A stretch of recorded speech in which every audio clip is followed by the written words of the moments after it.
It's been an absolutely crazy morning.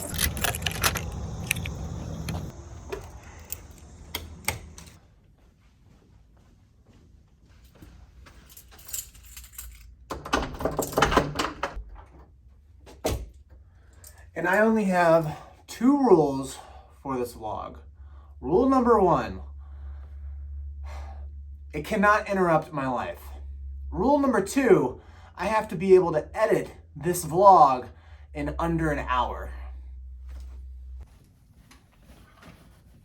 So if it interrupts my life, I have to recalibrate. I have to figure that out. And if the edit takes too long, I have to figure out, how do I edit this vlog a lot faster?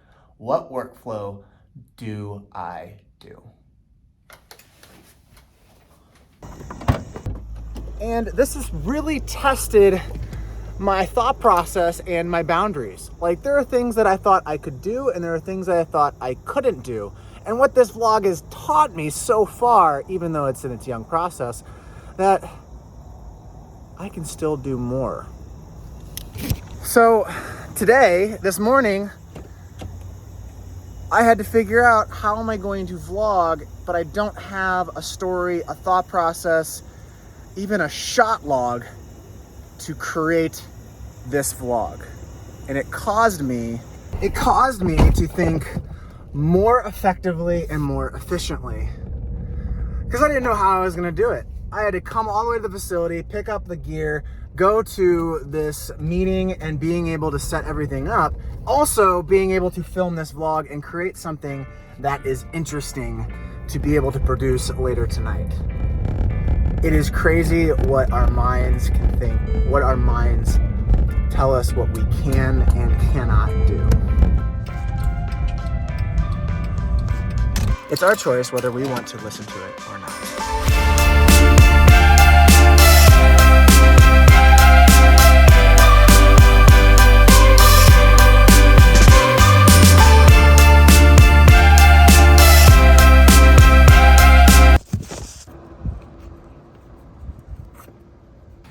Meeting's complete with the directors. Still have dinner with them later tonight, but I'm going on a quick run in between the meeting and the dinner. So many ideas shared, so many thoughts I have to consume, and being able to get out and run is probably the best thing when it comes to clearing out your thoughts and flushing out all the ideas that you have. And the best ideas that I've ever had have come from, funny enough, not running, but the shower. Running helps me end up flushing all those ideas out and end up coming up with something a little bit more concrete. And I don't want to bore you with all the details of what we were talking about, what we have planned coming forward for the organization, but there was something that I came away with it literally when I was driving home. I was like, man, I gotta flush this out. And it came in from a combination of reading 10 pages this morning and then being able to go to that meeting and talking to all those smart directors and all those individuals that had awesome ideas and want to grow this organization. And in the reading today, it was about this concept, effort versus talent versus skill.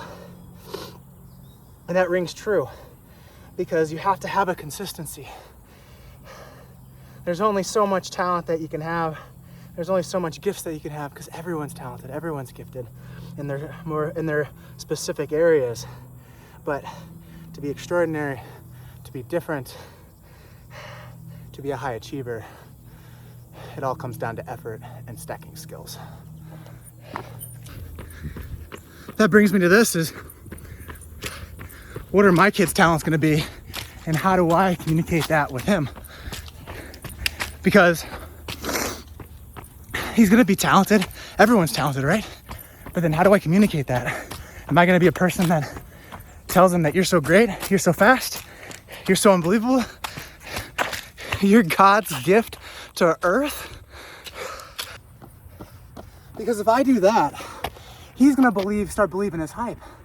at a young age, it's hard to not believe that stuff. I'm all for positive talk, but at some point, you gotta know how to handle your hype, and you gotta know how to handle what people are saying to you. That goes positive and negative. And I fell into that trap once, and it was not fun.